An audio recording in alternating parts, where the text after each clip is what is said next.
Hello，大家好，狗仔教煮嘢，我而家咧就整一個愛心朱古力蛋糕。材料有以下呢幾樣。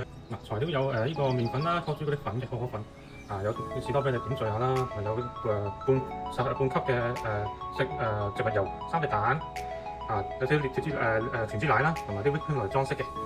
咁首先我哋將嗰啲植物油半級咁樣混合咗嗰啲嘢先，之後咧仲用1級嘅奶啦，1個級嘅有3隻蛋，整勻咗先。而家3隻蛋落一齊整勻啦。個盤咧，我哋可以用嗰啲油咧嚟抹佢，都唔會黐底。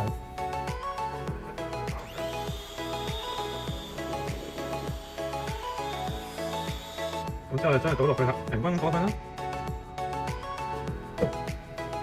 第一陣裏邊有平均啲，之後咧就預咗400度焗爐啦，我哋就擺入去。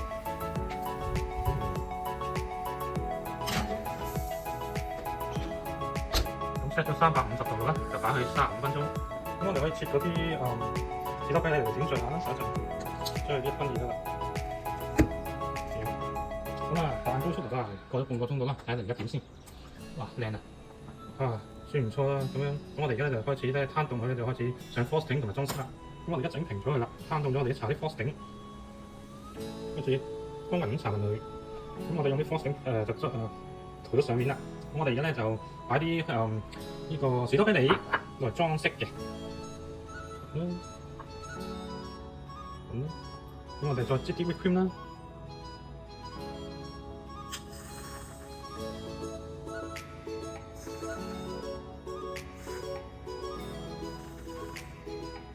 咁再撒啲呢個色粉。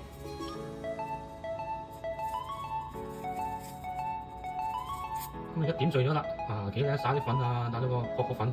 呢個就係愛心朱古力蛋糕。狗仔情記，呢個愛心朱古力蛋糕送俾你哋，祝大家咧幸福美滿。